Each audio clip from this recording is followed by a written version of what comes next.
It's 5:30. I will call the agenda setting meeting, City of Biwabik to order. Shannon, can I have a roll call, please? Councilmember Lehman, Waller, Mayor Biwabik, Here. and Councilor Davidson.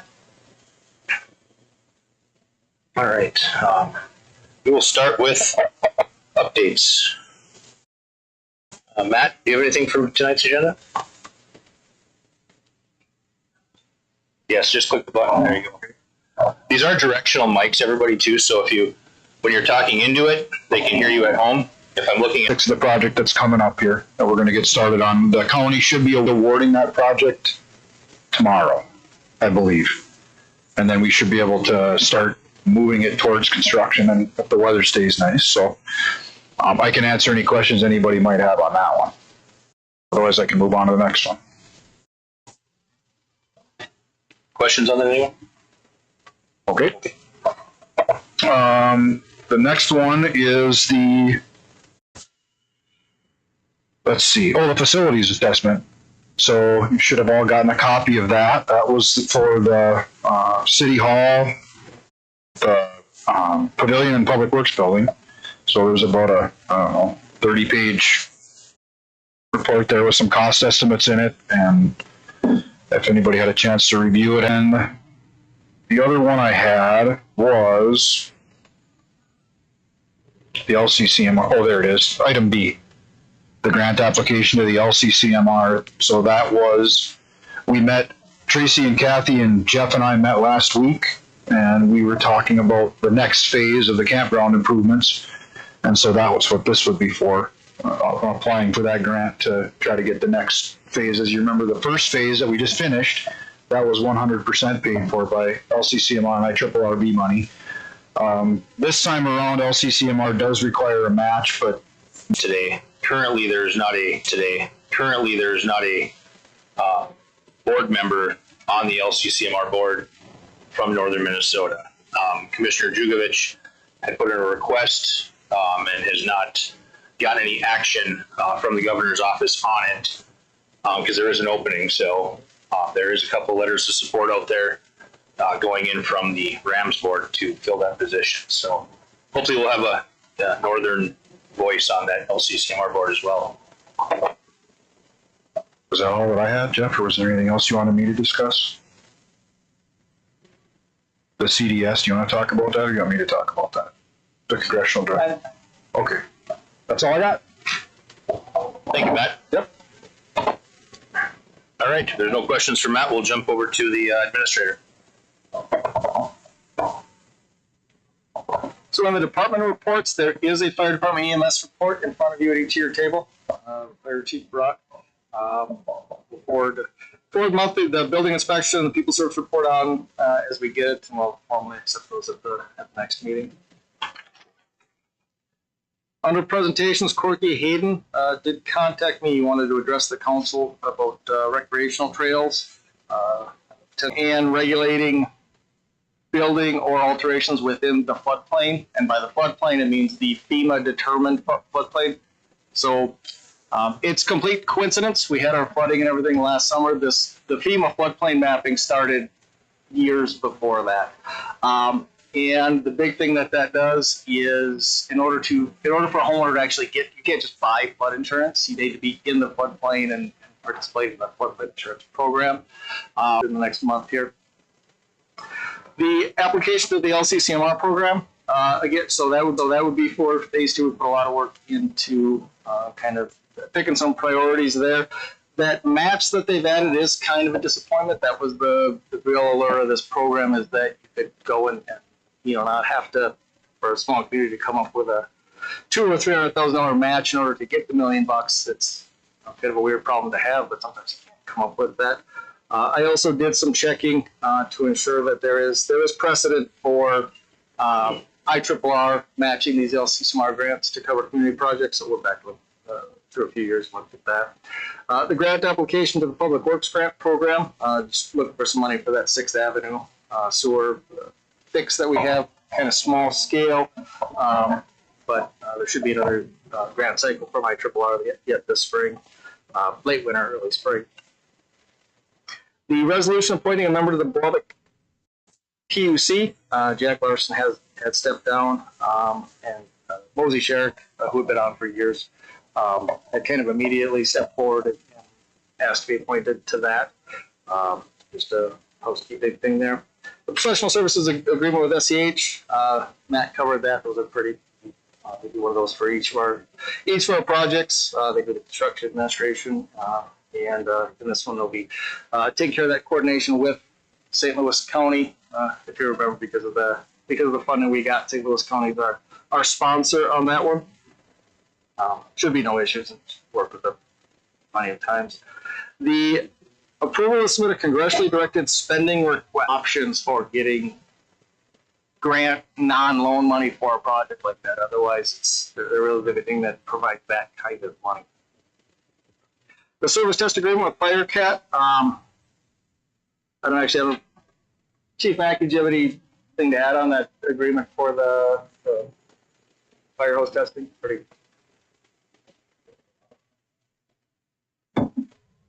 But going for a 3-year agreement, a little bit of cost savings, and then so we can select our workers for the summer and then get the work plan approved at the next council meeting. Facilities assessment from SEH, went through that. I don't think there's any earth-shaking news, but it does put it into a report that we'll need as we go for funding for that and prioritizing our upcoming projects. The environmental reports from Northeast Technical Service. Some of you may have seen get out ahead of that early and have an idea of what we want to do as we start to put together the 2026 budget. That if we're going to start using those capital reserve accounts, there's just hoops we got to jump through and some things to set up in order to set money aside for that, to just have some discussion about what those accounts could be used for and what the regulations are. I don't, but I know there are some reports that exist with some of those statistics on the different communities and the different communities and the different activities and who participates in what. I can look for that and pass it on, but I don't know. Or should I just email Mark and ask him?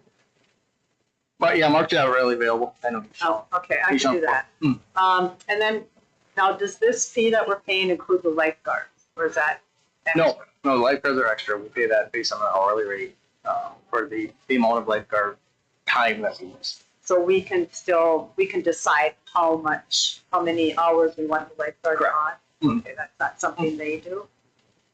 Okay, and, so are we locked into this agreement for 3 years now? Yeah, it's a 3-year agreement.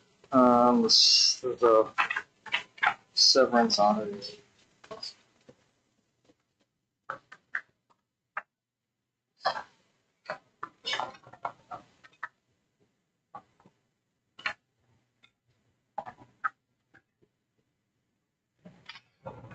That's what I was under the impression that we were locked in. Yes, Yes. there's a 2.5% increase. It terminates at midnight, December 31st, 27. Excuse me. Okay, and then I guess my other question was the summer help. So I guess we've discussed this before, that sometimes. I just make sure I add it to that list. Thank you. Those are my questions. Counselor Navy? Counselor Lynn? Counselor Bird? Okay, that we did. Yep. Okay. Mm-hmm. Yeah, we explained it up front that where this is work we're doing before we latch out and buy something that maybe we didn't want to buy. So that was like the front. Second one is check number 129,942 to Premier Pyrotechnics, whatever that. I have no idea what that is. It's for the fireworks for the 4th of July. And Why not Fest? why not specific? Sorry, fireworks, and it just took me there. Ate that check instead of going through that route. I think there's a couple of details to iron out in that process, but it's the pull tab money going to BACA activities. Thank you.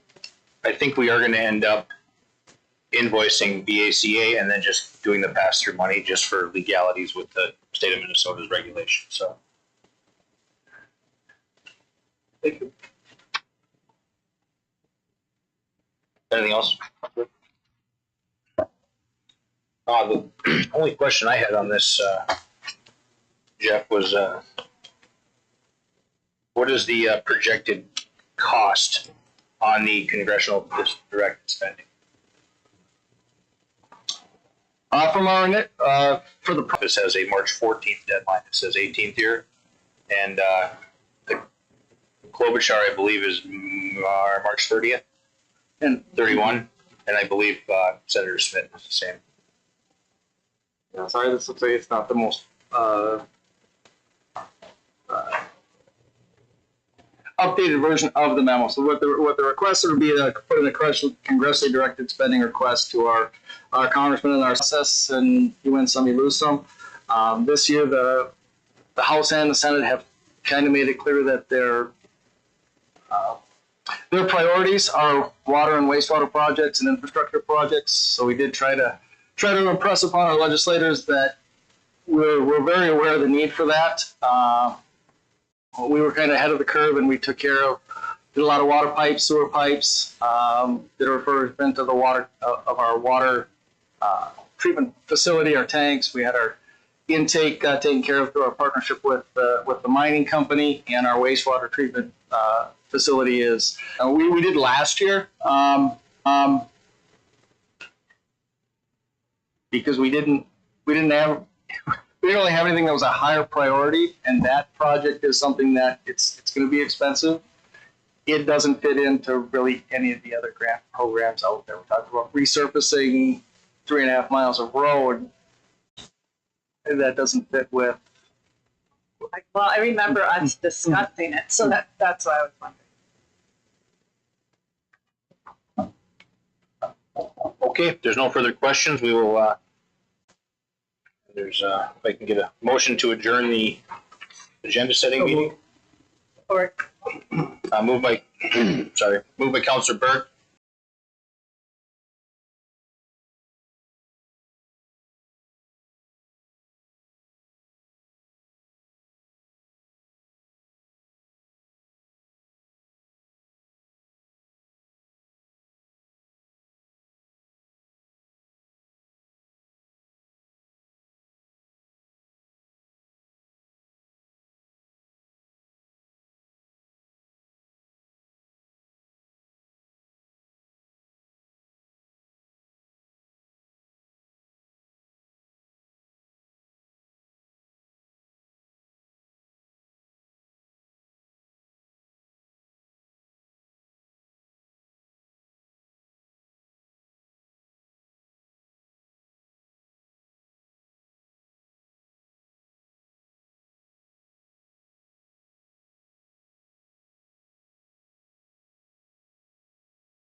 So it says 5.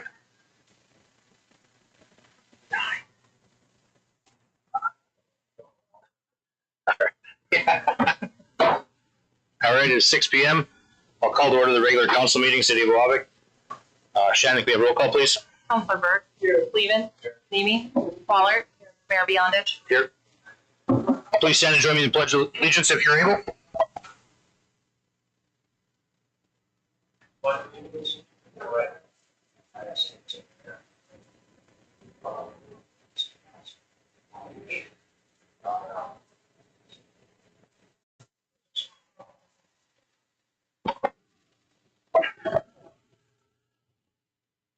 Okay, item 4, agenda approval.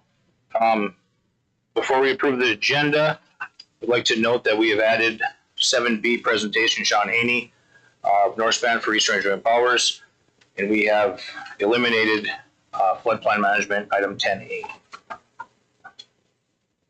So if there are no other additions, corrections, or pulling of consent agenda items. Motion by Councilor Berg, second by Councilor Nemi to approve the agenda. Any discussion?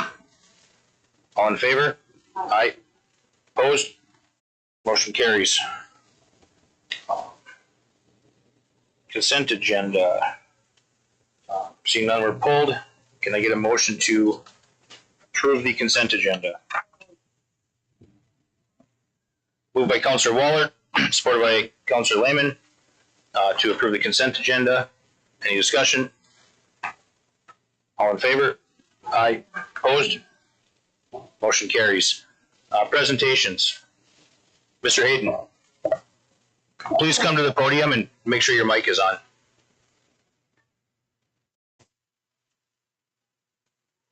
Jeff, you want to get the mic for him?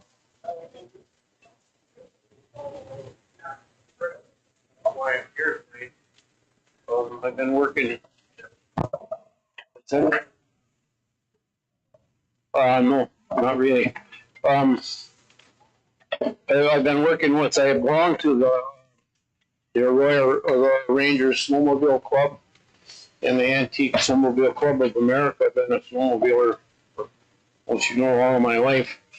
So what I'd like to do before the washouts started, it's kind of ironic that this happened, but before the first washout started, me and a couple other guys were made a kind of a proposal to make a trail, an ATV trail, along the hiking biking trail.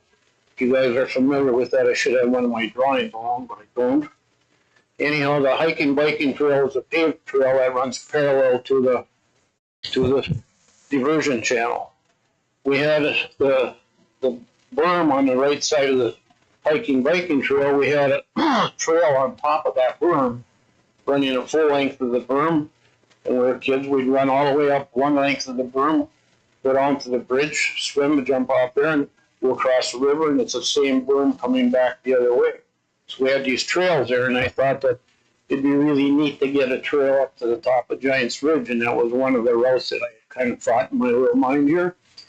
And the reason that I so want to get this trail is I bought a big Can-Am side-by-side, bigger than I need, and I bought it just so that I can take other people on tours. We have some property in Arizona. People come out, I can take them on tours. Doc and Carol Lewis, two of my very best friends, have never been to the top of Giants Ridge in an ATV, so their son Todd and I, we took the ATV and took a ride up there. No, you're not supposed to be up there. They're not approved trail. So first thing illegal I think I've ever done in my life. So anyhow, the trail from there is absolutely beautiful. I mean, the view from there. If you're disabled or whatever, and you're not an ATV person or don't own one or anything, you simply don't get that view. It's up there for hikers and bikers and skiers and everybody else. But the people that want to actually take an ATV, no, we're shut out of there. So when I joined this Ranger Snowmobile Club, it's a really good, not just because I belong to it, you guys check it out. They're a really good organization. They get stuff done. They get grants. They get trails built. They get trails maintained. They got trail groomers. It's really a good organization. So I have a letter here I want to give to the city council expressing their interest in want to pass it around. So at least it shows that I'm not the only one interested in that. When the trail washout was up there, I had the privilege of meeting Tommy Rukavina's daughter, Ida Rukavina. Tommy was a very good friend of mine. I took her and the whole crew on a tour to see the washout and everything, and we talked about these trails. And because it's not an official trail, we got to where official and unofficial stop. And I said, better, even with Ida Rukavina, I said, better not go up there. Somebody have to say something. But people like her are in favor of this trail. I've never met you before, but I've been told you're an avid snowmobiler. I got a little list of some people that I have that are interested in it, not just me. These are people that have, in fact, I haven't got a negative, excuse me, I got one negative about putting the trail up there, and it was from a guy I know real well as an avid biker. And his comment was, well, we need an ATV trail, we got bike trails up there. They're two different things, aren't they? We're not going up there on bike trails. So if you can have all these biking and hiking trails, why the hell can't we have an ATV trail? I did some groundwork before I came here today to see if somebody might say, well, how much acres do we have? How much land do we have up there? And just from a quick Google search today, and I'm not a computer guru, I'm an analog guy in a digital world, but I was able to find this information. The IRB owns 42 40-acre parcels. I think that comes to something like 1,680 acres minimum. So they're sure as hell in a shortage of room up there. They can't use that. And the hiking and biking trails that are already there, I don't have nothing against them. Leave them there. With all that room, we'll build our own trail. And when they're doing that diversion channel work right now, they're very likely going to come up with extra gravel and fill material. And it's right, if you guys got it visualized, where the trails are. I should have brought my maps. Anyhow, that material will be right there where the new trails to the top of Giant Bridge could start. So it's all pluses for this. I met a guy from Chisholm, really bad, named Larry Folstad. You've probably heard of the guy. He's got on board with this thing, and they've got 57 miles of ATV trails around Chisholm, and 27, I think it is, miles of red hit biking trails. So this is stuff that's really happening. And since I joined this organization, I didn't bring it with me, but I sure do have the information. It shows on there how much ATV fans, how much ATV riders bring into the area, how much skiers, how much bikers, and the amount of money that ATVs bring into this area is surpassing everything, especially with snowmobiling going south, so to speak, the way it has. I mean, that's kind of a stupid statement in that fact, but where are you going snowmobiling? You're getting your ATVs out. So it's facts of how much ATVs spend, and it's facts that this thing should be done, and it's a fact that I'm going to stay on this till I see it done. I got my mind made up. I want to do this. If somebody can come up with a really good reason why we shouldn't do it, I'm glad to listen. I see no reason why we shouldn't do it. Here's my list. I probably told you of all the people that have got in favor of this already. I don't have anything in writing except this note that I just gave Jeff here. I've got that, but I sure as hell can get it. The information, Paul McDonough, Keith Nelson, it goes on and on. So I don't know if I've covered everything, probably not, that I really wanted to cover, but I mean, that pretty much speaks for itself, what we got there. I don't know, does anybody have some questions for me, I hope? Corky, I'll make a comment. I'll make a comment to that because expanding any sort of ATV, biking, hiking, any sort of trail, you've got my attention. So we're currently working, next month the West Annex Committee is going to meet again, which is going to be the mountain bike portion of some of this. But as you did mention, I'm an avid snowmobiler and ATVer. I think this is a fantastic idea. And I did make a comment to both our representative and our senator. Senator Farnsworth did put in a appropriation bill in this session for $480,000 for the Ranger Club is just one of his bills. You know, whether or not that goes through this year or not, we don't know. But I made the comment to both representatives and representatives in the past, plus staff at Giants Ridge, that we are in a perfect position right here to harmonize power sports with mountain sports and pebble sports. I don't think there's a better place in the country than right here to harmonize that. So there are some. I didn't know about this at all, but there are a lot of plans in the works to expand ATV trails. And I think after we had the ATV Minnesota rally, was that 2 years ago? Or was that last year? Was that last year? Was it 2 years ago now? I don't. Yeah. After we had the ATVAM rally here, you know, we're obviously expecting more ATV traffic, which is great because we already see a lot of it. So I am meeting with Commissioner Rukavina, and I'm meeting with some Giants Ridge Facilities people this coming Friday. Or no, yeah, this coming Friday, and then again on the 20th of next week. So If I could have any input in that, I'd be really interested. It really made me feel good to have Tommy's daughter in my car with me, my ATV, and you know, of course, I really like to go up there. So I think we have support of this thing, and I know it's engineering. I've never done any of these things, obviously, but I imagine engineering is going to take definitely some time and money and property ownerships and all this thing. The point is, they can do it in Chisholm. This Larry Folstead can do it in Chisholm. I've got lots of great people. Why we can't do it right here? We've got the brown, we have everything, except we don't have the trail. So I want to see it happen. If there's anything else, anybody got, I can maybe answer a question. I want to see what's going to happen with this. I've been gone to Arizona all winter, but I just got back, and I want to see what's going to happen this spring with the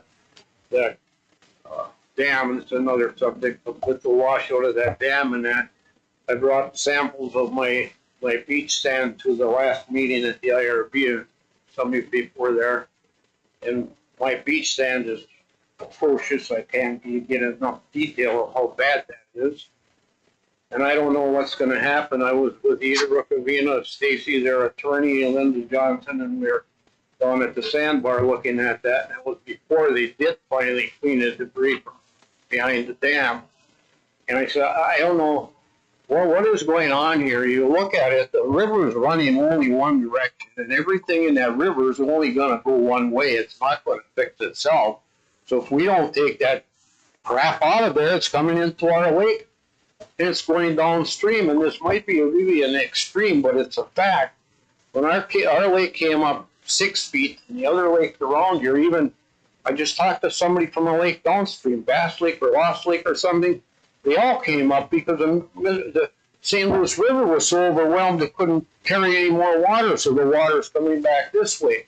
That culvert where the trains go through, I wished I would have got a picture of it. That was 3 to 4 feet the top of that crown is all that was left when Embarrassed Lake was at the top. All that debris at the sandbar were to break loose and dam that culvert. What the hell would anybody do? This would be, it'd take that, but very well could take that out, or we're all going to be flooded really, really big time all the way upstream. So it's an important, this thing is an important issue, and I want to get my input here and see if something can happen. One other thing I mentioned here, another subject, but I mentioned here, I'm interested in buying a little piece of property that the city owns right out here at the Wood Life Equal property that I used to own. Got 2 parcels there. One is 7.6 acres, and one is 7.6, and one is 7.62. And I'd be interested in buying them. I imagine they'd have to be surveyed and whatever before anybody could buy them. But what's the procedure about selling property? How complicated is that? It's not real expensive property. One of them got a price of $6,100, $1.4. You can't spend $10,000 on surveying, so $5,000 property. Is there anything we can do about it? Don't expect an answer right now, or something, yeah, what do you think? Is there any possibility of doing something? Well, the process is to submit a request in writing to the council to purchase, and then it goes from there. Depending on what council wants to do. Teach 101, they say it's a lot more to bid than it's worth, don't waste your time. Go buy some land somewhere else. Don't you say? It all depends on what the, I'll put something in writing and give it to you guys and see where it goes from there. But any other questions about the trails or what? and just real quick for the mayor and council and court, I like this one also.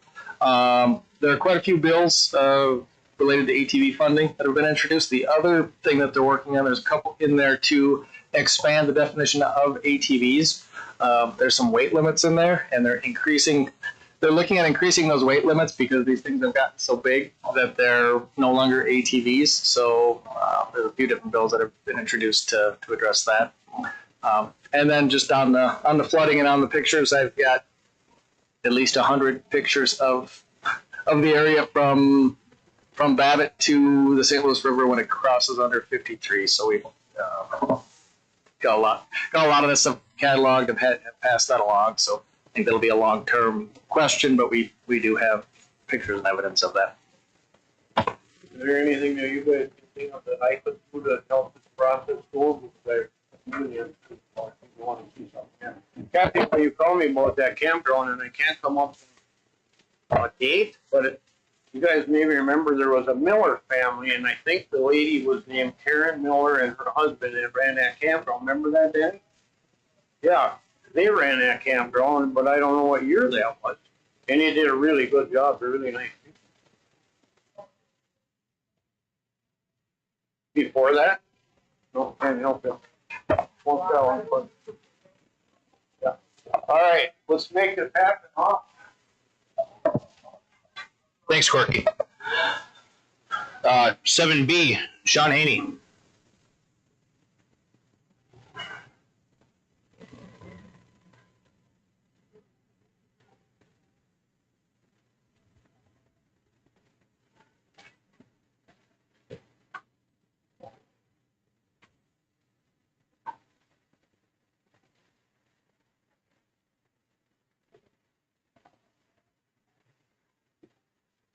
Should have to, should automatically.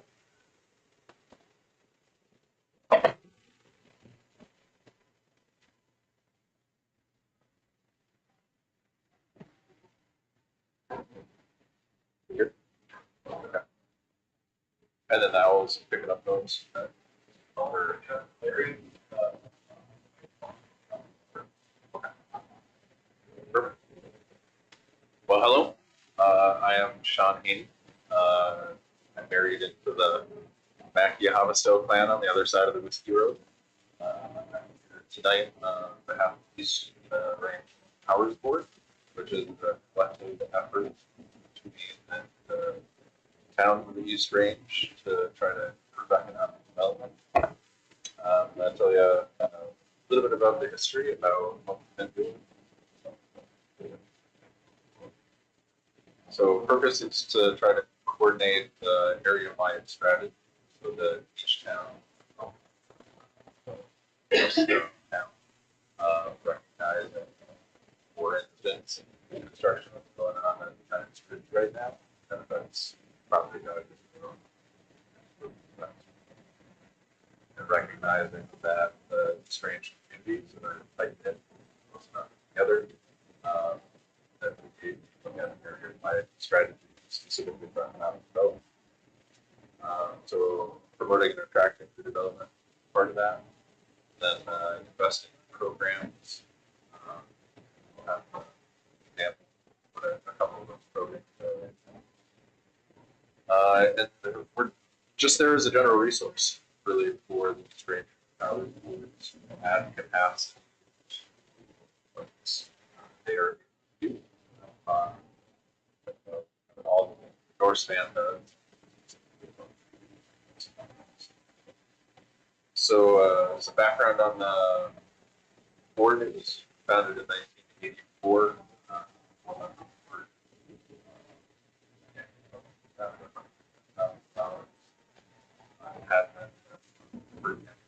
staff for a number of years.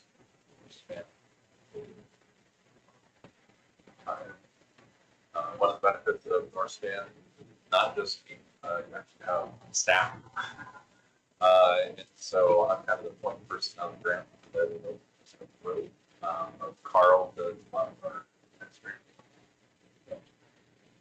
Get Northspan, and then actually next week or at our next meeting, Ally will be covering for us. Carl and I are in two different directions. We still have staff. And then actually some of our business development staff are involved in loan development. Anyway, we got a strategic plan that spans 3 years. Fix that right now. Yeah. Did anybody happen to know when the last time we spent hours game? I wasn't able to find purple audit for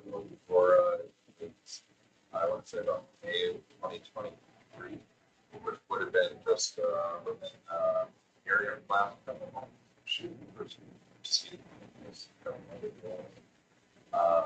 So it's time for an update. It's time to say hello and let you know about what's going on. Also, hopefully stimulates questions, conversation about how.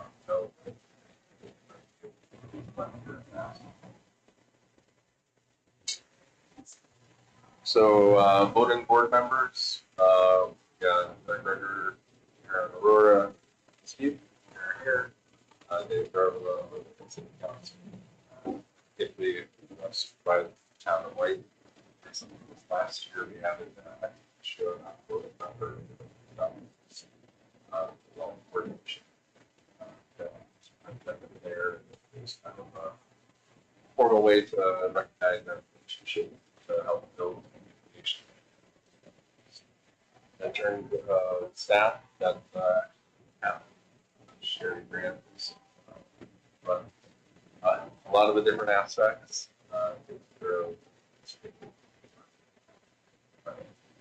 Etc. Then Northspan large contract has development. So we are on contract for economic development. So I'm going to talk briefly about what Northspan does to get a sense of what some of all of those things can be and is. So Northspan.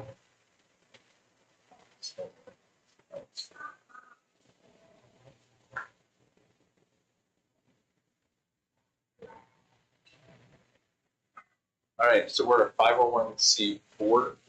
Different than a C3, so we are not a charity, we are a nonprofit.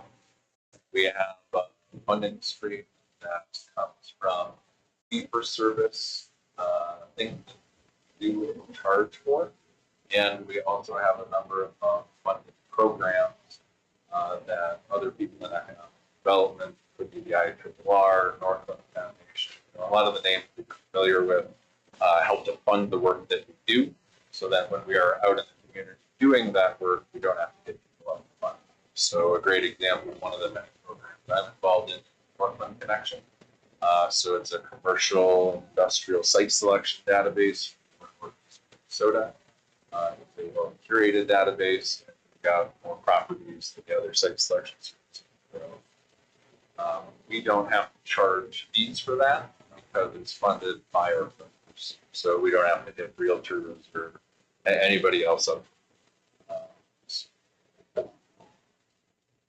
10-member team right now. We've got a pretty good start of different things that we want to do.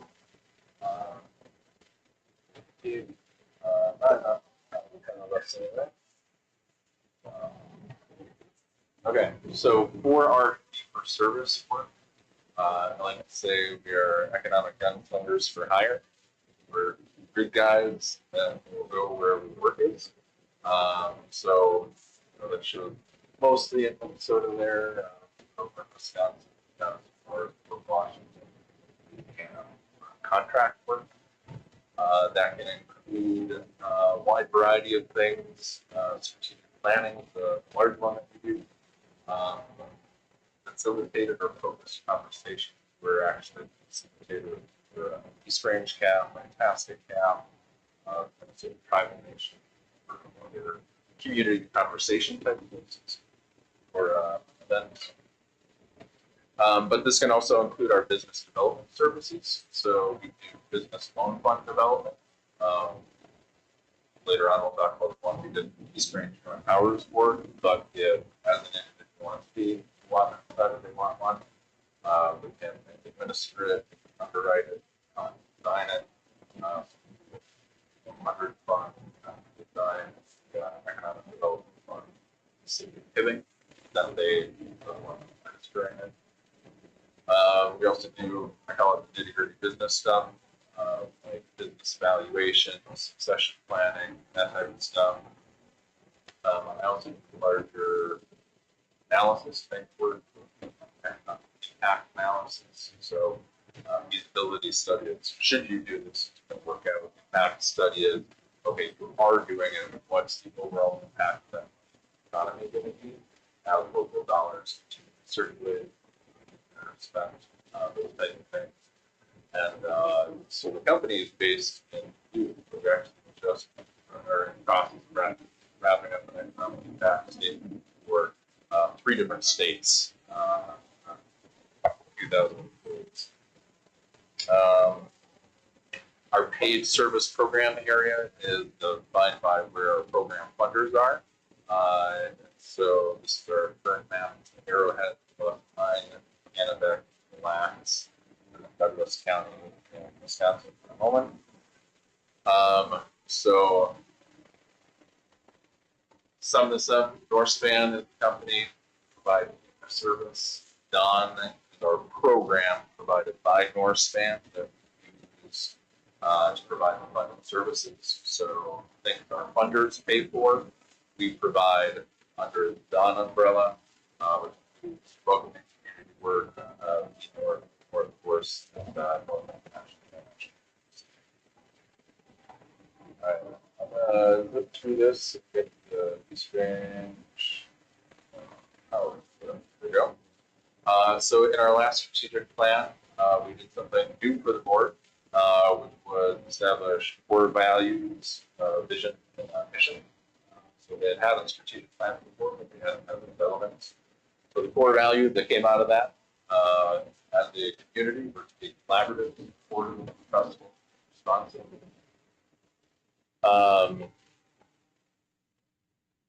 The vision, the region, live, work, play. Mission to improve the lives of our residents by fostering collaboration among East Range. Admittedly, we do work with a wide variety of organizations, nonprofits, governments, all sorts of different organizations. And then, you know, this certainly isn't the final draft, but it's a really good first draft. It's getting us moving in the right direction. But there's always room for improvement on these types of things, which is why we revisit them. So to touch on the actual strategic plan, and I'll get into the initiatives. Also, feel free to interrupt me if questions. We'll have a little bit of time set aside again for the So we've got 4 main strategic directions: creating a collaborative culture, unifying community communication, addressing diversity. Excessively broad, maybe, but then how behavior, and targeting. A big effort in this round, I would say, in trying to coordinate efforts. Know that we are all doing this, and trying to ask the question: okay, how can we do this together, come to a better result, really support this? So there's a lot of text there, but breakdown of some of the different what creating. A huge part of it is communication. Most of our segments either together. Part of it is we have a quarterly admin meeting that is restarted.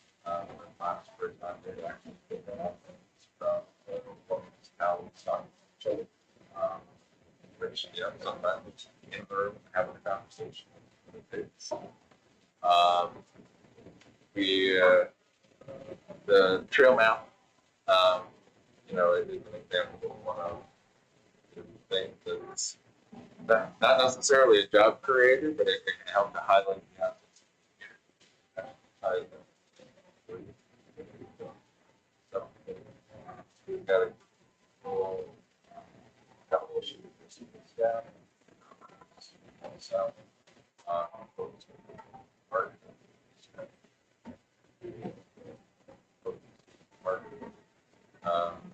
and real jobs. Focus.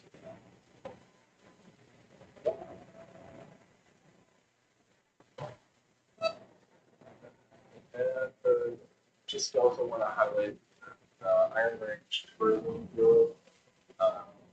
We have representation for the East Range on that through the East Range Fund. Like I'm on that board representing the East Range. So if any of you ever have an idea of something that relates to they're Discover the Range now, they're not we let them know. You know, let's do Rockaway together East Range. So we made sure to have representation on that board. We're making sure East Range is not just part of, but it's also be focused in some of the conversations that we're having. And interesting things come out of the collaboration. So if you had to venture a guess at what event attracts the most people from outside the area throughout the whole year on the East Range, what do you think? Your water carnival. That's what I thought it was. There's something higher than water carnival. One thing. Huh?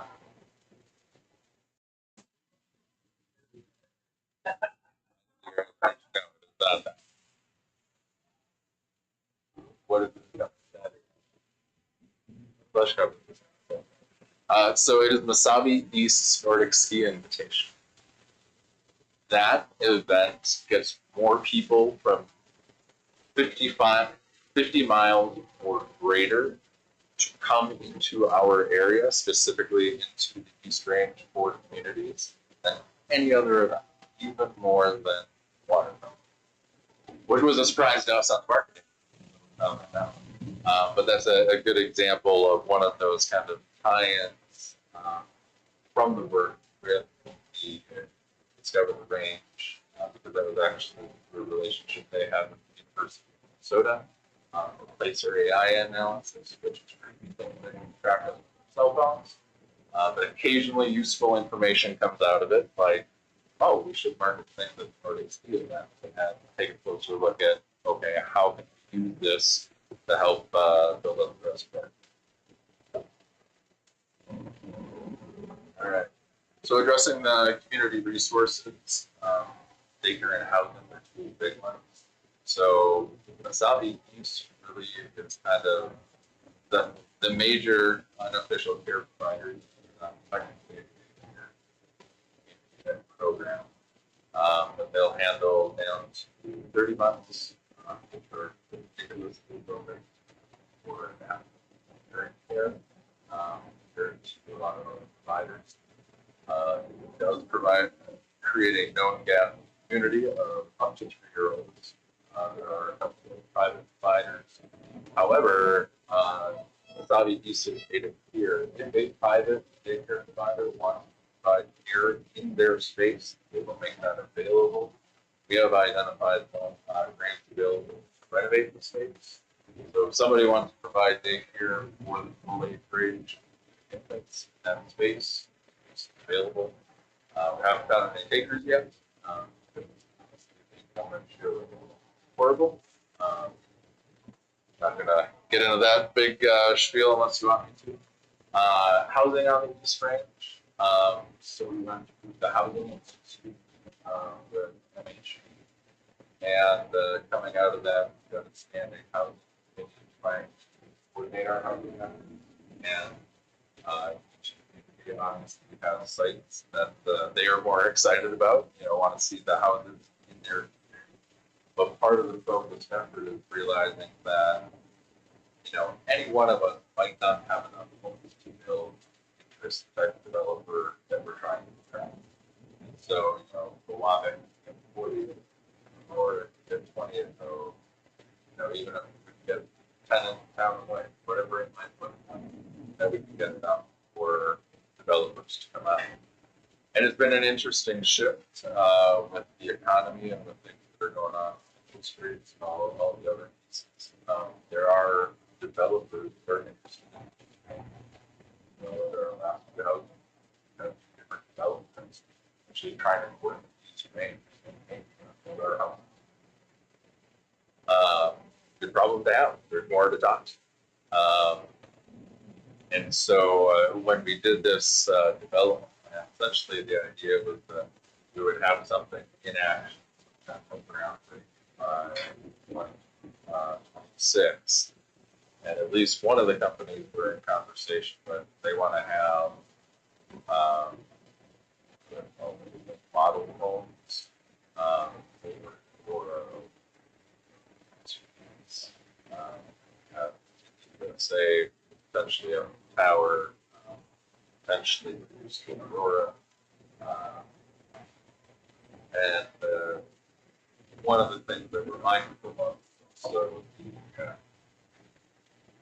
impact range or like the available buying range of the homes that are available. And one of the things with having all developers supporting us that we've got I'd say a very healthy range.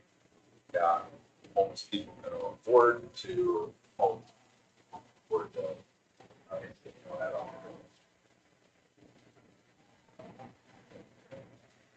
Targeted financial resources. So, more span applies for grants. We've got a lot of experience in that. So we applied for some IMR and HB money, created a couple of funds.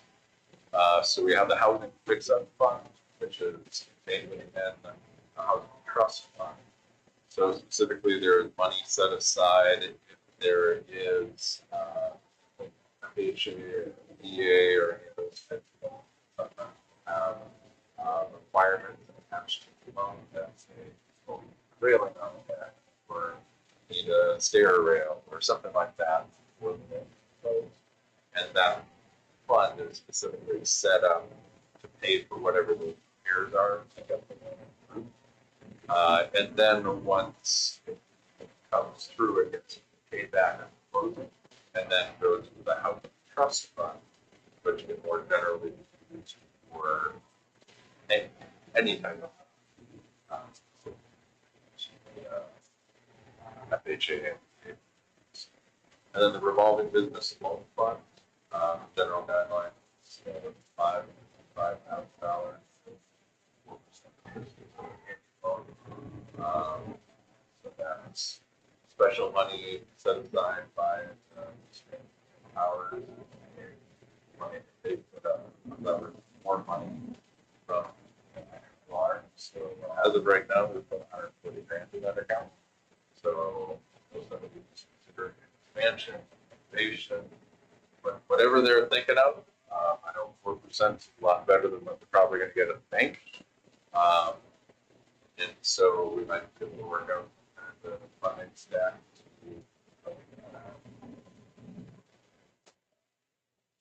I don't know how to go on the screen. So this is actually, we'll have to, help. Might have it, but I'll make sure you've got the most current one.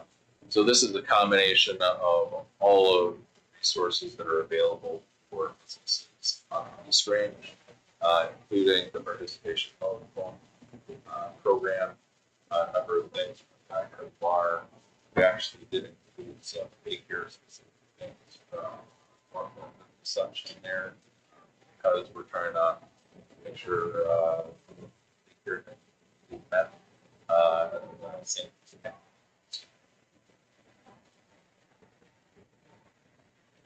So this is just a piece from the marketing committee that's really trying to focus on creating a brand, spring, not just for spring, so that keep it local.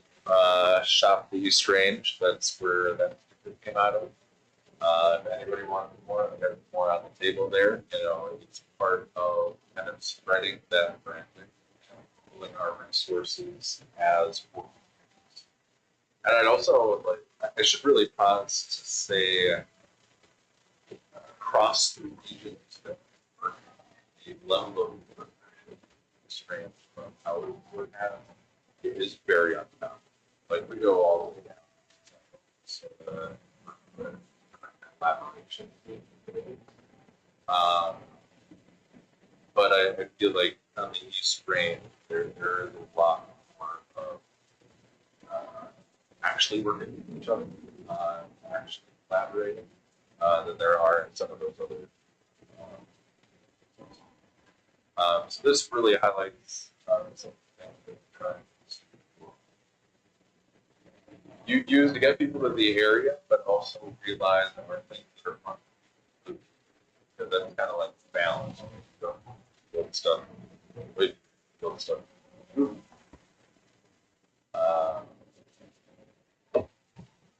With that, our East Range signature event that highlighted.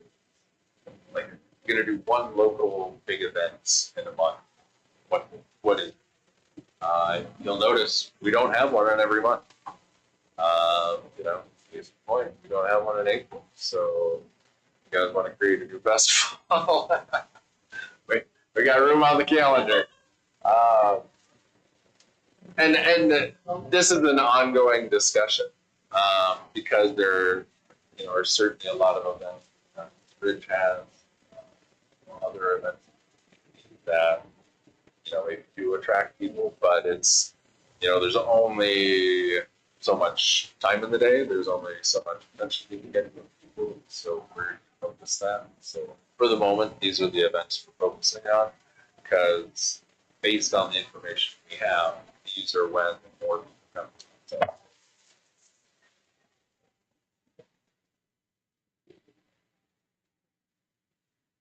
all right, so this is getting towards the end here, but just trying to reinforce the collaborative spirit of what we're doing. And I'm here tonight really to kind of let you know about the East Range Joint Powers Board, what we've been doing, but also to hear from you. How is the chain of communication? Like, how much of what I've said have you heard for the first time and new, or you know, or people reading the minutes and you've got a good idea of what's going on other things. I heard the full information. So, and we'll do that. We'll do questions either about any of the programming or as it please the council.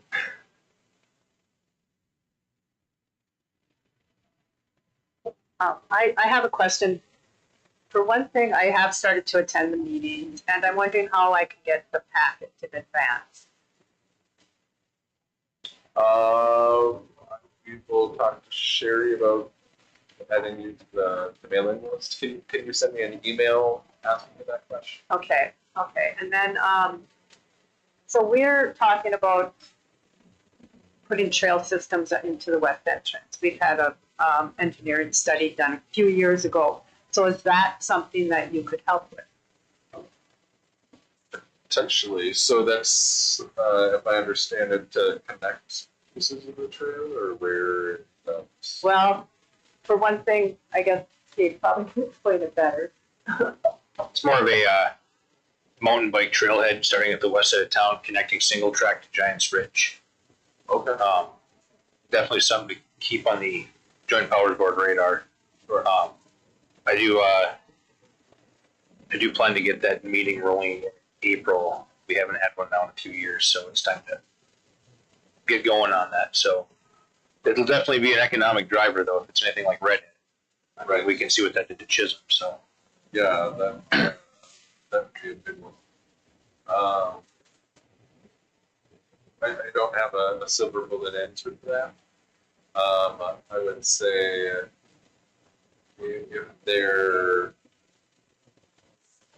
if it is something that comes to the board and the board decides that they want to move on it, then it's something that if a community is doing a project and they don't bring it to the board, then like we're not on contract with the individuals unless you decide to go on contract with us to like go. Does that make sense to help you as an individual community? So it's as it comes together as a collective. Now, I would make an argument that that is of benefit to the collective. So I think if we're bringing to the Joint Powers Board and saying, as the Joint Powers Board, we support this, and with that, some amount of capacity that we're to provide necessary adaptation. But it would have our directives come from. And Sean, just in the interest of time, I'll bring some information when you and I meet on the board. Okay. And then you had talked about the revolving loan fund. Yeah. Like, where does that money come from? Like, if we wanted to get involved with that for like the Bavarian theme for our downtown area.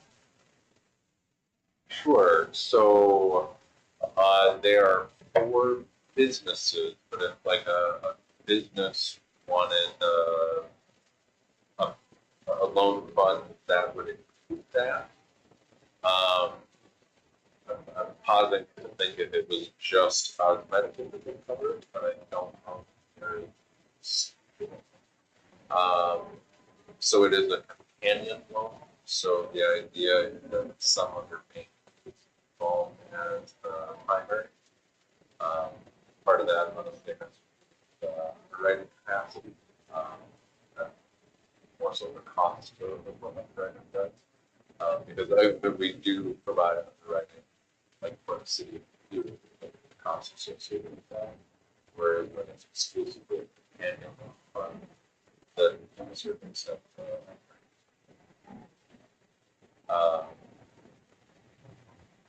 sorry, how long that. Well, I wasn't sure if our businesses here would be able to access that, or if we would have to have like our own, like Biwabik would have to have. Oh, sure. Yes. I think I better understand the question. Yes. Anyone in any board of these range communities can access this. Like this fund is for the East Range. I'll forward through Jeff a copy of the presentation and enroll on it. But yeah, that sort of.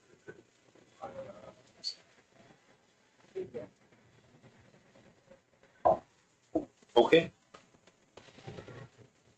Thank you, Sean.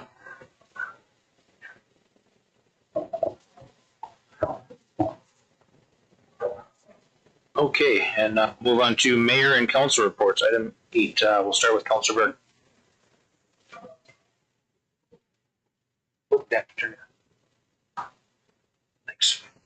Chief Teacher, I think since I've been on here, you haven't had under 100 incidents in this town for a long, long time. Maybe because February was only 28 days. But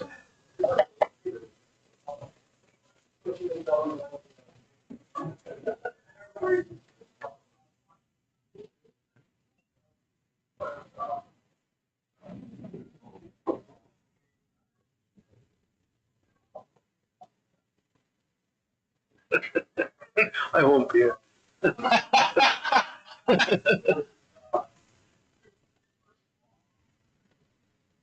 Thank you. Just doing a lot of walking around town on the second thing. Back in the day, fire hydrants used to be red. I see more black bags on the fire hydrants nowadays, and it just scares the heck out of me. I hope we're in the process of fixing that. I want to thank the skating rink attendants. They got more than 1 or 2 shifts in this year, but maybe not too many, but they got more than last year. the last thing I've brought this up for 4 or 5 months and I'm getting nowhere on it. Even in the last month was part of the minutes, part of the senior recycling program, that it was going to be brought back this month with more definition and what it's about, but somehow it didn't make the agenda again. So I'm not sure if I'm bringing it up again, but I get tired of talking about the same thing with no results. That's all. Thank you. Yeah, I have enough for this one. Counselor Neely. Yes, I'm going to make this quick because I'll have a full report for you in April. It'll be on the agenda, but I mentioned last council meeting, working on that building down at the depot, the white building, Steve Bernash friend. Just want a quick overview because I'm going to watch my watch and make this short. But I talked to Larry and Jeff, of course. I talked to Mosey. I talked to Dick Haryu. I talked to the county land surveyor. I talked to Steve Berdash. And so we're going to, I kind of blindsided Jeff here, but meet with Matt and Jeff and myself and maybe Larry to see about the survey, get estimates. Because I'm going to propose that the council move forward with getting this building sold and surveyed and to find the deed. And so that's where Larry would come in. I went through 20 years of minutes, and there's very little. I found one sheet on that building there where MP&L was being contacted to put in a fee page. So, and I could have missed it. I will admit that, because that was a lot of pages to go. So I could have missed it, to be all upfront. But I am going to give a full report next month, and then hopefully and I'd like to have, when we meet, I want to let the budget committee know, do we have the money for that survey and the finding the deed? Because Steve is interested in buying that building. The roof leaks and it's starting to deteriorate. He still wants to buy it because he can use it for his business, but it's going to be awfully hard when it's leaking and the truck will start rotting. So I will have all that information for you at the next meeting. And Steve, Berdash, and myself are going to the PUC this Thursday to the meeting. And I'm going to report to them, and I'm going to get more feedback from them, and I'll also talk to Steve again. So that I have. And then where Corky was involved is because Tracy and I talked about finding when the campground was established. That's been another issue. So if we would like to have an established, campground established year. And so it's kind of hazy right now. And I'll be honest, I only spent 1 day on it, but I will spend more. We'll see if we can find that out. The other thing is Tracy and I came up with 3 designs for shirts, correct? One we designed ourselves. We both had the same idea, similar ideas, but she's a better artist than I am, so I gave her my ideas. I said, you draw it, and I'll let you know if that's what I'm thinking. And then the other 2 were actually borrowed from other shirts that I actually had to give ideas that I thought they were really cool. I've never seen them before. So we're doing that. And that's been taken care of. And let's see, gotta make sure. Patty's gonna talk about the lockdown provision. You're not gonna talk about lockdown provision? Okay, there was a meeting on that. So you're gonna talk about it? You're gonna talk about it? Okay, I just don't want to be redundant because I wasn't at where they went to the pavilion to look at the lot, so whoever was there. Then I had mentioned also, nobody mentioned this, but priorities and taking care of buildings, and I suggested City Hall be one of the first priority in getting the front entrance taken care of, the steps, the handrails, the doors. Okay, we have to make some decisions, and they're going to be not easy decisions, but we need to start doing that. So that I'm bringing up also, and I'm glad Danny brought up the senior recycling. As far as I know, I'm a senior, so frankly, I didn't even know about senior recycling until it was talked about. Oh, really? So I don't know where I was when they brought it up, but anyway, that needs to be addressed.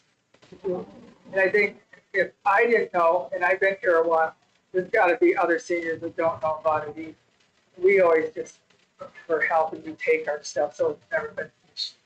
But I think we need to find out what seniors in town are available that would like that service and find out about it. And I think that follow through with what Danny said, right? If you're asking me, Kathy, what I was about, I was trying to get what the program is, who's involved, how much it costs, and how much of the time that the poor guys are doing it. I'd like to know what's involved, and so far I'm very unsuccessful. So last month we were told there's 6 to 8 people in town that are using this, and we don't know if it's 1 week a month or 4 weeks a month. To me, that's kind of, we should know more than that. So I think we're on the same page. I just worded it different, using myself as an example, which might not be the best example. But, you know, if I'm 1 and I was up to 6, so that makes 7. So how many seniors even know about the program? I think that's a fair question to ask. And then, of course, what Danny's saying, which you worded a lot better than maybe I did. So I appreciate that. I think.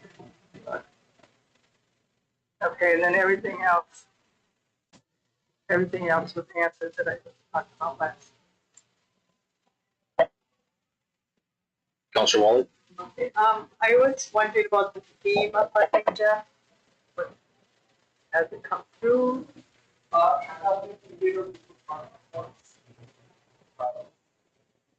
Okay, because I keep seeing, you know, on the budget report, we have that big deficit, and that will be taken care of with the FEMA funding. Okay, and then, okay, the locks on the pavilion. So we met with this lock, and one of the problems is there's too many keys out there. We don't even know how many people have keys for the pavilion. And if they put new locks in, they're going to be locked keys that can't be copied. Like you said, you went to Menards and you were able to copy keys. Well, that's not, to me, that's not a good thing. I mean, anybody can go into the pavilion. We don't know who has keys.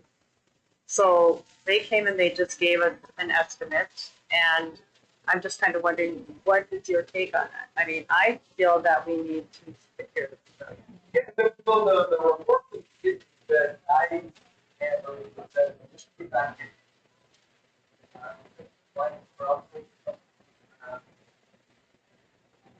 We didn't have enough keys.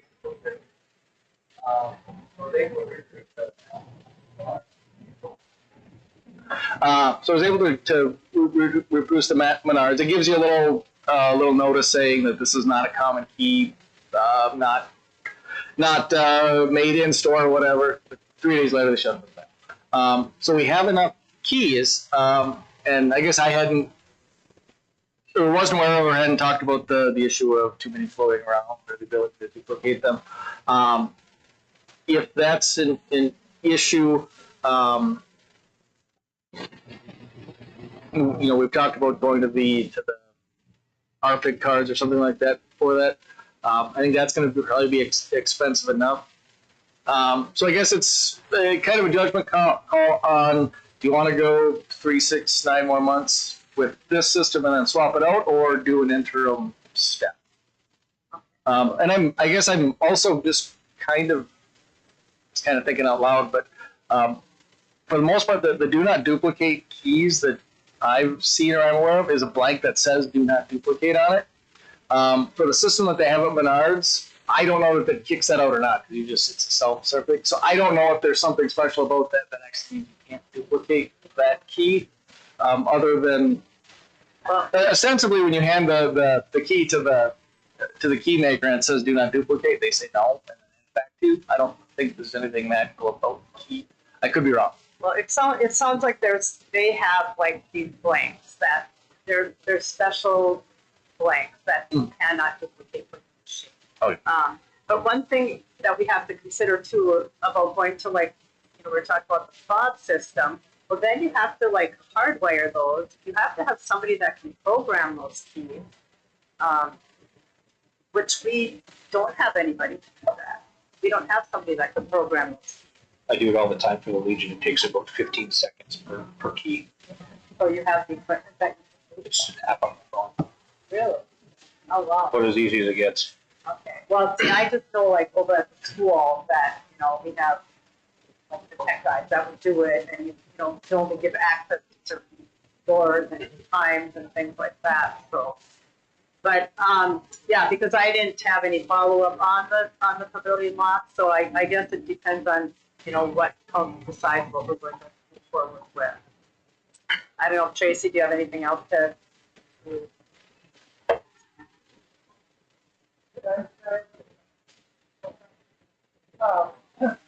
On the flex, I'm sorry. Can we see how much the card is that you slide in? Because when you can always my understanding is, I'm not mechanical, my understanding is that if you have the card, you can reprogram it right there on the lock, right? And so if someone needs a key, and then for whatever reason, or a card, you can change that real quick, just punch in the number. Is that correct?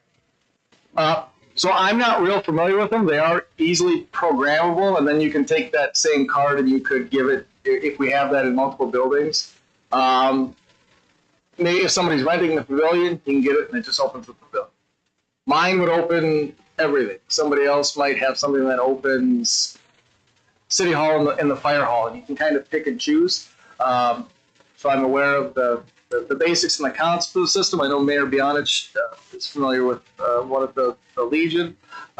Gilbert City Hall has a system like that. I don't know if they're the same one or not, but I know others do use them. Aurora has I see the things on the doors with the system at their City Hall, but they're becoming more and more common. So,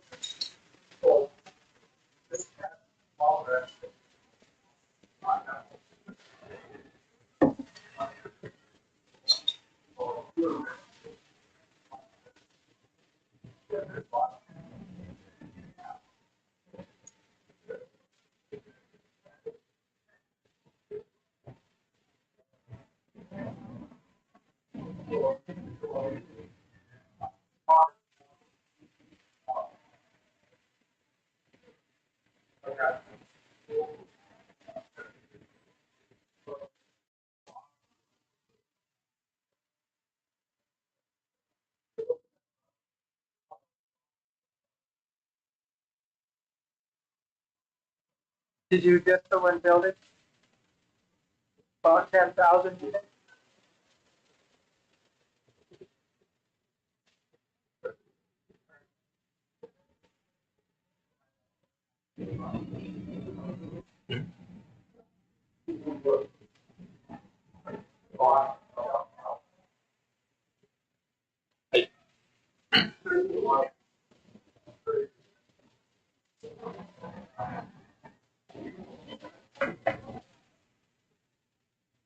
So it's something to look at when you do an estimate for the lot. Right. Right? Mm-hmm. Yes. I think it'd be wise so that we have broad range of options, so that, make it cumbersome to more efficient also more expensive. At least have the information available. And those. The only other thing I was going to say, what is the power move on? To the Bob, They work off a battery. they do. And with some of those scary costs, and kind of ties in with some of the other agenda items tonight, I think I have meetings with SEH most days this week. As part of all these projects, we're having simultaneous conversations about funding options for these. I know that one of the scariest phrases that I hear is "there's money available." And that can be kind of there can be catches to that, but there are pots of money available for whether it's security, energy efficiency. There's kind of different pots that this type of stuff falls into. SCH has people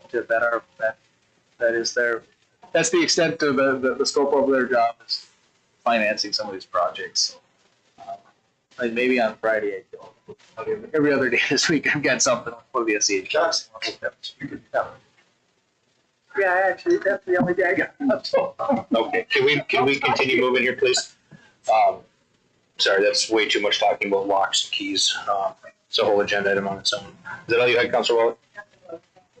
Okay, I'm gonna move on to, citywide cleanup under the mayor's report. I would like to come up with a better, more efficient game plan than throwing away people's household garbage and utilizing our public works, for that. So I'd like to have that on the April agenda because it's gonna be May before we know, and that's normally when we do it.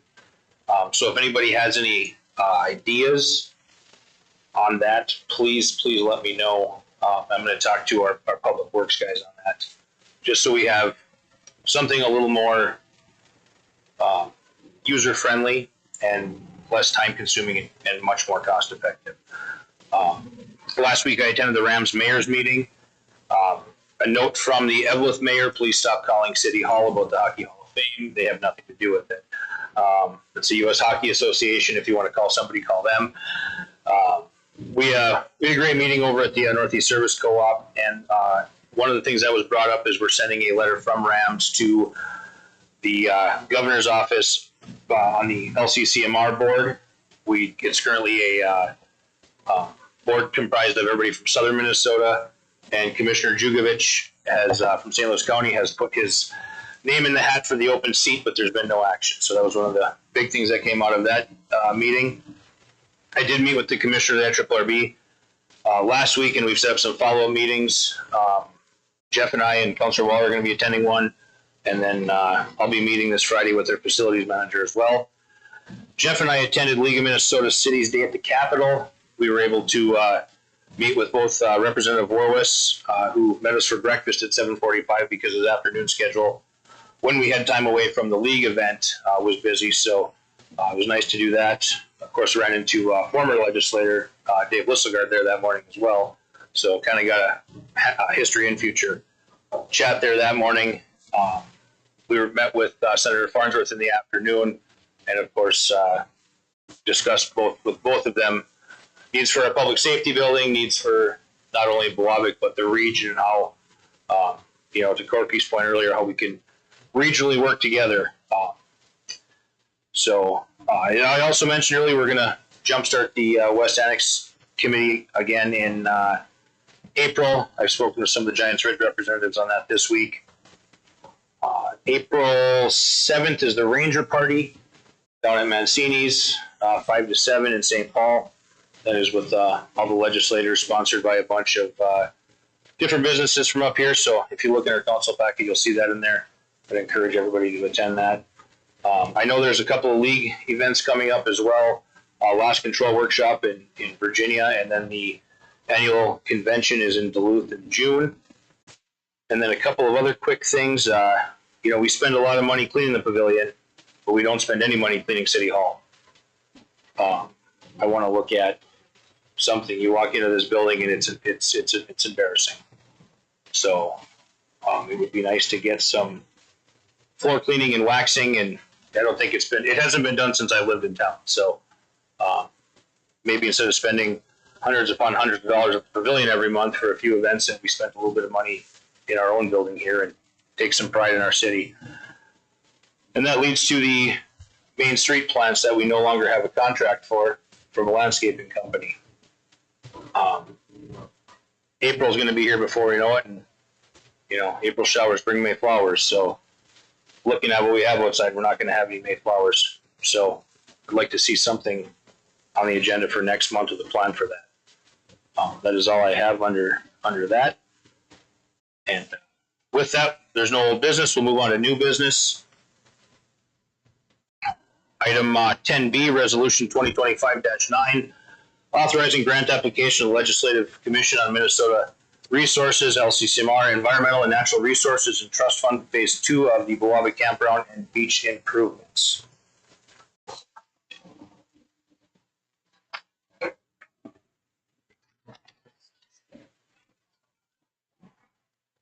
Is there a motion to? I'll make the motion to apply for the grant. Moved by Counselor Lehman and supported by Counselor Nemi to approve the resolution. Is there any discussion? Seeing none, Shannon, roll call. Aye. Aye. Aye. Okay, resolution passes. Moving on, item 10C, resolution 2025-10, authorizing grant application to the Department of Higher Range Resource and Rehabilitation on the Public Works Grant Program for the 6th Avenue sewer projects.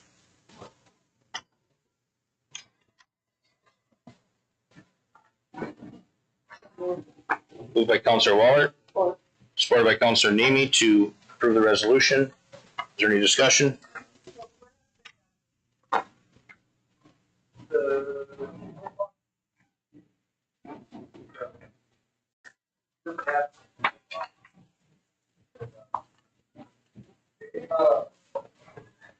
It's not a break. It's not non-functioning right now. But when we do our testing every spring, they run a camera down there. There was a decent section where that camera went underwater, which is a bad sign. It's holding water in there. It's either backups or clogs or freezing issues in the future. So you want it to.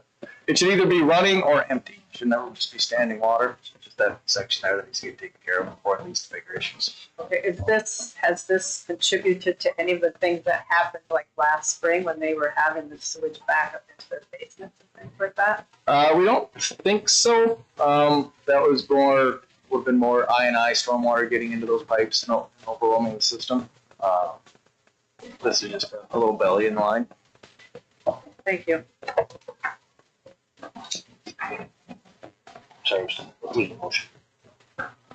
I need You made the motion, you supported. We have a motion by Councilor Waller, seconded by Councilor Nemi. Is there any more discussion?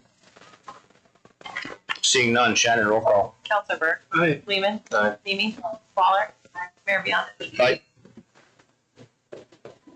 Aye. Resolution 2025-10 carried. Moving on, item 10D, resolution 2025-11, appointing a member to the Biwabik Public Utilities Commission. It has been moved and seconded to approve the resolution appointing a member. David Mosherik, is there any discussion? I would say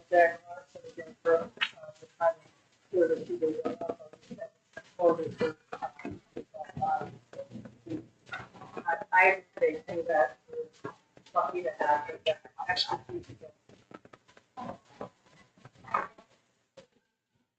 Okay. Is there any more discussion? Seeing none, Shannon, roll call, please. Counselor Burke. Aye. Lehman. Aye. Nemi. Waller. Mayor Beyondich. Aye. Motion carries.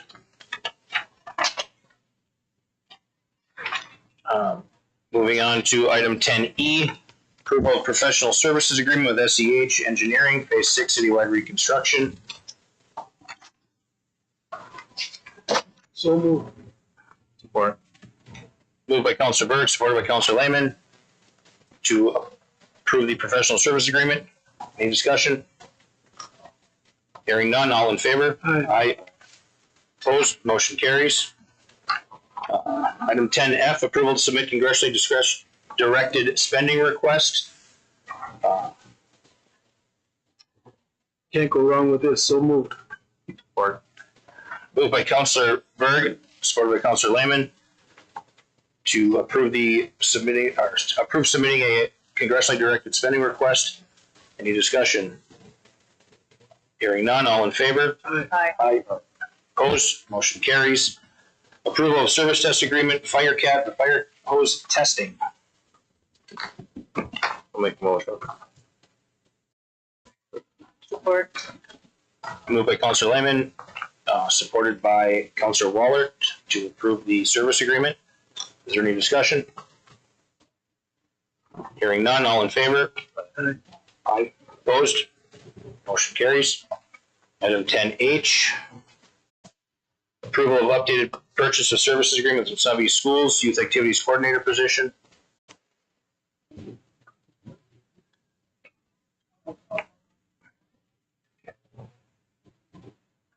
I will support it. We've got a motion and a second to approve the youth activities coordinator position, shared service. Is there any discussion? I would like to note that as we sign this, I would like to see a report more than once every 3 years. So, any more discussion?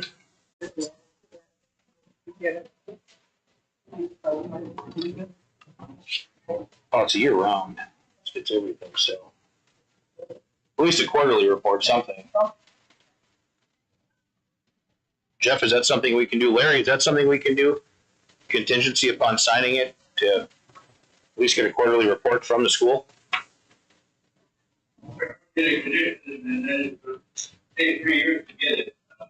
You can put that in your motion, but it's probably not very important. You're voting right now. Right. That's what I assumed. We would get one of that contract for agency. Right. I guess as long as they're aware of our wishes and then they know for. Yeah. Excellent. Thank you. Is there any more discussion? All in favor? Aye. Aye. Opposed? Motion carries. Approval to item 10I, approval to advertise for summer help in Public Works Department. I'll make the motion. Support. Mayor and council, before there's a vote, if I could just get one point clarified. The work that students or people under 16 years of age do is almost nothing. 16 to 18 is pretty limited to small things. It's 18 until you can actually get into larger mowers and stuff like that. Does the council want to at least start with preference for 18 plus? A lot of these, they're called summer, some would call them student work or something like that. But just the way the laws are written and everything, under 18, it's a pretty limited scope of work. Painting, all that type of stuff is just fine. But anything with a gas motor is kind of a no-no for that. So just if the council has any thoughts on whether they plus. I prefer we don't, we do not have an age limit on it. I love it when a young kid gets some expertise or some experience working. I don't want to limit it to above 18. Okay. I personally just want. And plenty of paintbrush work for that type of stuff. Right. Looks like we got to get some electric weed whips.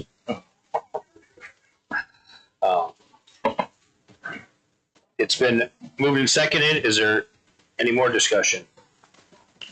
We're looking for 2, 3, 4, The 3 workers. 3. Thank you. All right. Any more discussion? Hearing none. All in favor? Aye. Opposed? Motion carries. Acceptance of facilities assessment from SEH Building Study. I'll move that we accept the facility condition assessment. It's been moved and seconded. Is there any discussion? Yeah, okay, I'm just wondering, how are we going to move forward with this? Are we going to have is it going to be up to the budget committee? Are we going to have a workshop That's prioritize what we want to address in this assessment? I think once we get through the this kind of busy time with legislative everything going on, I think a sit-down workshop with the council on some long-term planning, which kind of ties into the item L with the capital reserve accounts. I think there's a workshop discussion that needs to be had with the council on priorities, and this be part of that factor. So, Okay, thank you. That was my question is like, would like Matt, would you have any point on any of this to like say like this is a more of a priority than this, like when you like pinpoint some of the facts that should be taken care of and addressed first than some other issues, Sure. at least to get some ideas, at least anyhow, so that we can make a decision on what we should move forward with. Certainly, and if you'd like me to be part of that workshop when you discuss it, I can certainly do that. excellent. Thank you. Is there any more discussion? Hearing none, all in favor? Aye. Opposed? Motion carries. Item 10K, acceptance of environmental reports, Northeast Technical Services from the former school sites. Make a motion. Support. Moved by Councilor Lehman, supported by Councilor Waller to accept the environmental report. Is there any discussion? Mayor and council, I'm assuming there's gonna be a question on next steps for this also. Now with this in hand, at the April council meeting, I will have something put together on some of the options on purchasing that land or developing that land with the what the legal process is for that, what some of the costs are. I'll put that together, keeping this in mind. Is there any more discussion? Hearing none, all in favor? Aye. Aye. Opposed? Motion carries. Item 10L, discussion of potential capital reserve accounts. As you guys seen in your packets, just there's a few suggested capital reserve accounts that are listed: Public Works Reserve Fund, Permanent Improvement Fund, Cities and Infrastructure Replacement Reserve Fund. This is just on the item or on the agenda for discussion, no action.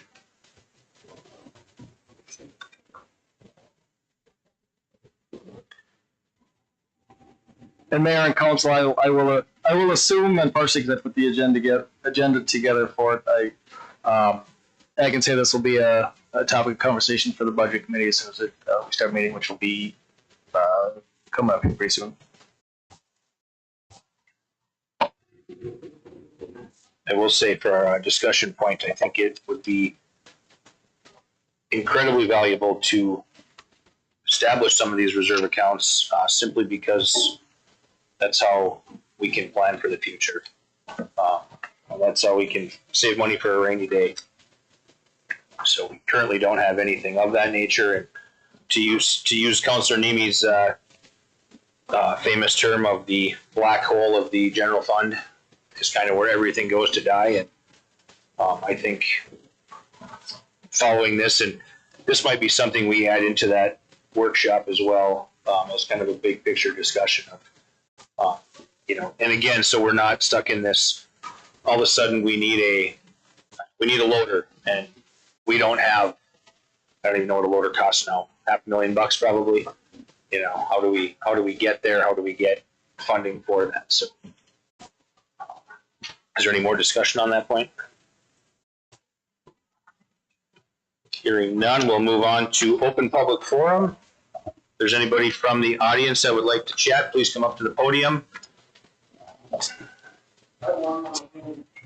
He's first, Corky. Okay, Corky can go first. I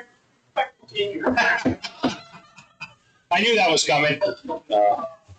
Corky, can you grab the microphone and talk into it? I'm almost 80, let's put it that way. Talk into the microphone, please. Anyhow, my thing about this ATV trail to the top of Giants Bridge, I really do want to pursue that, as you probably know, but I didn't know what you have going on here behind town with another group. What we sure don't want is opposing things. I sure don't want to work against somebody, but I do want to have this thing going and happening, and I see no reason why we couldn't get the trail to Giants Bridge. And looking at what other cities have, we've got an absolutely gorgeous place back here that people don't get to see. And where the washout was, they could go on all day about that. That's got to be so unique the way they're fixing that. You could make a hell of a nice little park there with an informational booth and different things there. So I think it's all good. My main point is I want to do this, but I don't want to, whatever you guys got going, I'd like to stay informed with it so we're not stepping on each other's toes. Oh, absolutely. So what do I do next? I'm going to keep going. What can I do next to help this thing jumpstart? I'd like a copy of that thing I gave you. Oh, right here. Corky, just for FYI too, when we started the discussions on the trailhead over here, the Ranger Club does have that listed as a trailhead already. They have what? They have that listed. The West Park down there is listed as a trailhead already for the ATV and Snowmobile Club. Yeah. So I've already discussed with Bob and Roy and Jim and all them about this project, and that was where my harmonizing power sports and mountain sports and pedal sports all together. So definitely, we want to work together, not against each other. Right. So That's the group. That's a group to be really proud of. What them guys are doing is just amazing. And we got a local guy here, Joe Levchuk, one of the best mechanics in the world, that up there and does their electrical and maintenance and stuff. So it's a combined effort. I'm sorry. I know you. That's what it was. Haven't been here for a while, so I brought a list. What's the status on the handicap parking on Main Street? I brought that up last July, I believe it was. That fall into the Kathy's dark hole or what? well, that's only for budgeting. And we'll have a complete parking plan or a parking layout at the next council meeting. Okay, the second one, I can probably help on this one. That corner by Vice Pizza, Main Street, going north. People are blocking the crosswalks. Does anyone get a sign that says no parking from here to corner, then enforce it? Seems like the big problem is on evening meal times and on weekends. I mean, last weekend there was a big black Suburban parked almost on the middle of Main Street to take up that space. It's been a problem all winter. I suppose now since ski season's over, it's not going to be so bad, but still that could be addressed somehow. I understand it.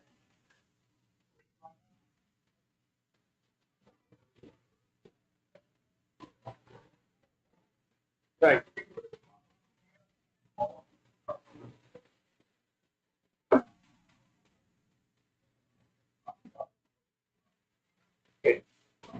It seemed like this winter it was really bad, especially during the dinner hours. And what they're going to do about the water shutoffs in the alleys? You can always tell them I got to get out of bed to shovel. The city comes through the alley and it sounds like they're coming through the house. Are they supposed to be cut down this summer or anything? I believe the PUC's got a plan for that, and they're planning to cut them. The PUC's getting a tool for the public works guys to actually cut those down and bring them back down to.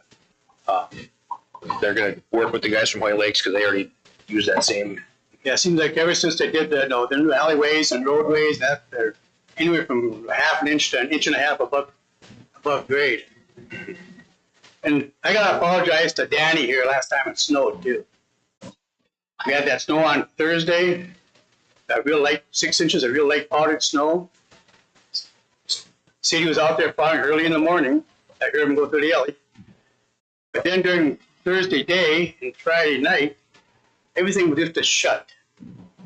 The sidewalks from 4th Avenue on both sides of the town, both sides of the street, from 4th Avenue east, they were impassable. They were blowing shut. And nothing was done all weekend, the following week even. And there's certain alleyways in Biwabik, the alley by my house, and I suppose there's other ones, but there's nothing to stop the snow until it hits Canada. Everything gets blown shut, and it doesn't get plowed out.